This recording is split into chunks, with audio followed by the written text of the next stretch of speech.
위쪽이죠? 네네. 여기 그러면은 언제 사셨어요? 이거 제가 2009년 10월 달에요. 2009년이요?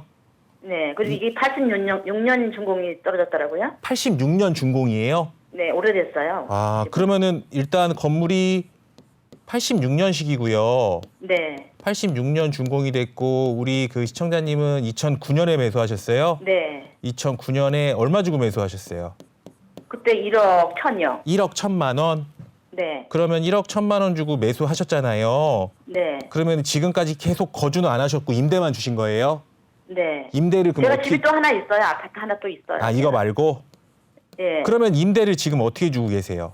전세에 놓고 있어요, 그냥. 전세 얼마예요? 전세 6,500. 6,500? 네. 그러면은 제가 한 가지만 더 여쭤볼게요. 이 6,500만 원이 지금 전세잖아요. 네. 이게 언제부터 이렇게 이게 계속 조금씩 올리신 거예요? 제가 사실 내놓은 지가 5년이 넘어가지고 계속 세 바뀔 때마다 제가 네. 팔 거니까 세를 네. 많이 안 받을게 하고 네. 처음에 6천에 있다가 지금 요거밖에 못 올렸어요. 아, 그러면은 원래는 전세를 놓으면 얼마예요? 그때 시세는 6천만 원이 나왔어요. 그때. 그럼 6천만 원. 그러면 처음부터. 시세대로 놓으신 거네요? 지금은 시세가 안 맞죠 또. 지금은 그러면 금액이 더 올라갔대요, 전세 시세가? 조금 올라갔나 봐요. 근데 그냥 조금요? 원하는 집이 좀 그렇고 해가지고 그냥 아주 뭐 그냥 정상으로 되는데 제가 조금 싸게는 받았어요. 그러면은 집을 보아줘야 되니까. 그러면 보여줘야 지금 되니까. 얘기 중에 5년 전부터 내놓으셨다고요? 네, 그렇게 돼요. 한 5년 된 것 같아요. 그러니까 매도하려고 네. 5년 전부터 얼마에 내놓으시려고 내놓으신 거예요? 아, 그때 뭐 처음에 1억에 내놨다가 네. 그다음에 전 손해 보고 자 팔으려고. 네, 그럼 얼마에 거기가 내놓으셨어요? 관리가 안 되더라고요. 지금 그래서 지금도 이제 매도를 의뢰해 놓은 상태인 거예요? 네, 그도 내놓은 상태죠. 얼마에 그럼 매도를 하시려고 그러시는 거예요? 그냥 9천도 얘기하고 그랬어. 그냥 좀 작사가 있으면 제가 빼준다고 얘기했는데 아예 아, 그냥 살 사람만 있으면. 네. 아, 그럼 일단 좀 볼게요. 그러면은 우리 예전에 2009년도에요. 네. 이거를 사신 이유가 뭐예요? 아, 그때 뭐 재건축 얘기도 하더라고요. 아, 뭐 개발된다고? 개발은 아니고 재건축 그냥 아파트 집이 아주 오래됐으니까 네. 저희 이 신남 빌라가 4개 동이에요. 네. 근데 그거 뭐 재건축 얘기를 하더라고요. 네.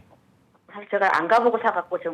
아, 제가 좀 전에 그 얘기하실 때 지적도를 봤어요. 네. 지적도를 봤는데 동이 4개인 것 같아요. 필지가 4필지더라고요. 네, 내 동이에요. 제가 뒷동에 있어요, 저희가. 네, 그러니까 필지가 일단 4필지다 보니까 4개 동이 지어진 아주 오래된 네. 층수가 한 2층이나 3층이죠. 예. 제한까지 3층이죠. 왜 그러냐면 제가 봤더니 여기가 그 1종이에요, 1종.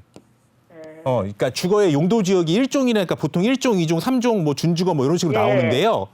이게 보통 용도가 지금 1종이에요. 예. 1종이라는 건 뭐냐면 그러니까 위로 그러니까 높이 지을 수가 없는 거예요, 다른 땅보다. 거기 비행기 왔다 갔다 하더라고요. 그러니까 이제 1종이 되는 것들은 뭐 되게 구릉지 형태에 있다거나 요런 뭐 그 고도 제한이나 요런 게 있다거나 요런 거에 따라서 지금 이렇게 종이 다 용도가 틀리잖아요. 네. 근데 어쨌든 우리가 여기 위치한 우리 빌라는 용도가 이제 1종이에요. 그러면 그만큼 용적률이 낮다라는 소리예요. 네. 근데 여기서 용적률이 낮다는 게 왜 지금 그 크게 기억을 좀 하셔야 되는 이유가 뭐냐면 용적률이 지금 4개 동이긴 한데요. 네. 다 반지하까지 해가지고 3개 층이라는 거잖아요. 네. 근데 어떻게 보면은 그거를 잘 매입을 해가지고 거기다 건물을 잘 올리면 네. 괜찮을 수도 있어요. 왜 4개 동이니까 필지도 있고 주인은 많이 없고. 그러면은 그러니까 한 동에 그 소유자가 6명이라는 거잖아요. 그렇죠. 예. 6명이면 4개 동 해도 어떻게 보면 소유자가 10명씩 있는 것보다 훨씬 더 매수하기도 편할 거 아니에요. 네, 그렇죠. 근데 중요한 건 왜 지금까지 아무런 거래가 없느냐 하면은 예. 일단 제가 봤을 때는 이 1종이라는 게 가장 커요. 네. 1종이라는 게 왜 그러냐면 이걸 누가 사들여 갖고 이걸 다시 개발을 해서 건물을 지으려고 한다면 뭔가 네, 그런 수익이 것 같아요. 남아야 할 제가 거 아니에요. 네. 그쵸? 수익이 남으려고 네. 하면은 지금 개수보다 더 많이 지어야 되고 이렇게 많이 지어야 되는데 올라갈 수가 없어요. 용적률이 낮으니까 올라가는 게 한계가 있는 거예요. 네. 근데 아무래도 팔려고 하는 분들은 우리 시청자님은 이걸 그냥 싸게라도 판다고 하지만 어떤 분들은 뭐 돈을 더 받기도 하려고 하고 막 이게 다 이럴 거 아니에요. 예. 그러다 보니까 아무래도 사업성 같은 부분이 좀 잘 안 맞는 거겠죠, 기본적으로. 네. 거기에다가 또 뭐가 있냐면 우리 있는 요 위치 같은 경우에는 사실 제가 지도를 좀 펴놓고 봤는데 지도를 어디를 놓고 봐도 이렇게 역으로 걸어 다니기에는 좀 편하지가 않아요. 글쎄요. 제가 봐도 여기 멀더라고요. 그러니까 여기 조금 거리가 되게 좀 멀고요. 또 한 가지 여기가 신월동이긴 하지만 사실 이 고강동하고 붙어 있는 라인이거든요. 라인 자체가 어디 뭐? 고강동이요. 부천. 예. 어쩐지 가다 보니 부천으로 막 가더라고요, 차가. 그게 그러니까 여기서 뭐 길 하나만 건너면 부천이고 막 이런 그런가 봐요. 거예요. 어머나. 그러니까 그거는 무슨 소리냐면은 이게 경기도에 어떻게 보면 경기도에 붙어 있는 게 나쁘다는 소리가 아니고요. 경기도에 붙어 있는 게 서울의 끝자락이라는 거예요. 네. 서울의 끝자락이고 여기 종도 일종이고 역에서는 거리가 멀고 그러니까 토지값이 많이 나갈까요? 안 나가겠죠. 안 나가겠죠, 당연히. 그러다 보니까 이거를 누군가 이거를 4동을 사가지고 여기다 번듯하게 건물을 지어서 분양을 할 수 있다라고 하면 제 그걸 생각으로는 말했어요, 사실은. 제 생각으로는 아마 벌써 팔렸을 거예요. 근데 이거는 분명히 이 사업성 자체가 안 나와서 이러는 거예요.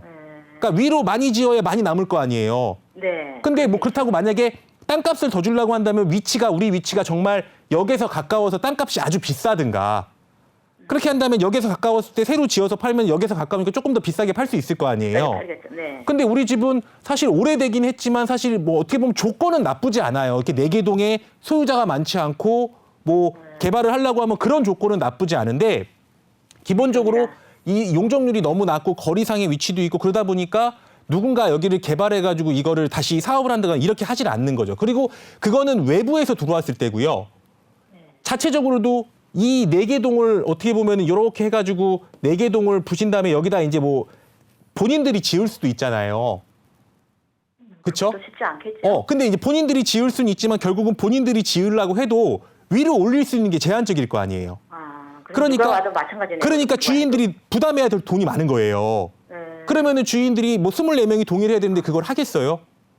그러네요. 그것도 힘들잖아요. 그러니까 저는 그래서 다른 집 주인들 좀 만나봤으면 싶더라고요. 뭐 그런 기획들이 있는지 없는지. 근데 그것도 뭐 만날 수도 없고 그냥 그래가지고. 제가 물론 뭐 6분이니까 많지는 않다고 하는데 그래도 이 한 동만 하는 게 아니고 4동을 하려고 하면 사실 되게 의견이 이게 쉽지가 맞아요. 않아요. 그래서 제가 봤을 때는 그런 것들 때문에 아무래도 조금 금액도 계속적으로 근데 뭔가 바뀌지 않으니까 금액도 올라가지 못하는 거예요. 네. 무슨 떨어져요. 전체가 개발된다라고 하면 토지값이라도 올라갈 텐데 그것도 아니거든요. 그래서 제 생각으로는 이거는 사실 그냥 매도를 하시는 것밖에 방법이 없어요. 매도를 하시는 것밖에. 이 집 때문에 다른 집 갖고 있는 거 계속 양도세 중과되고 이런 계속 걸려버리거든요. 네. 그러니까 이거는 제가 손해 많이 보고 있어요. 네. 매도를 해야 되는 수밖에 없는 거고요. 뭐 어차피 뭐 언제든지 팔 수 있으니까 전세금을 뭐 이렇게 뭐 낮게 받는다. 이거는 사실 이렇게 조금 매도할 때 좋은 방법은 아니에요. 네. 왜 그러냐면은 전세금하고 지금 이제 전세금 6,500인데 내가 뭐 9,000에 내놨으면은 차이가 2,500이잖아요. 네네. 근데 전세금이 조금 더 높으면 이 갭이 점점 줄어들거든요.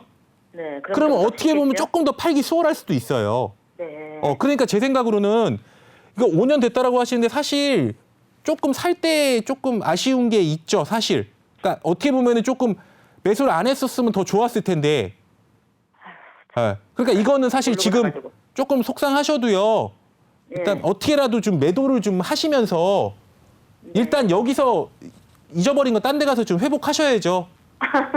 그러니까 저희 집 아파트가 많이 오르긴 하는데. 그러니까 일단 근데 그 아파트들도 이 세금 때문에 얘 때문에 다 걸려버린단 말이에요. 네, 오르면 많이 내고 막. 그러니까 그래요. 조금 진짜로 손해 조금 보시더라도 얘는 매도를 좀 하셔가지고요. 다른 것들이 조금 원활하게 갈 수 있게 만들어 놓은 다음에 다시 투자에 들어가든가 이렇게 해야 되거든요. 네. 그러니까 이거는 조금 손해를 좀 보셔도 일단 매도는 좀 하셔야 된다고 제가 그렇게 지금 정리할게요. 네, 감사합니다. 네, 감사합니다. 네, 수고.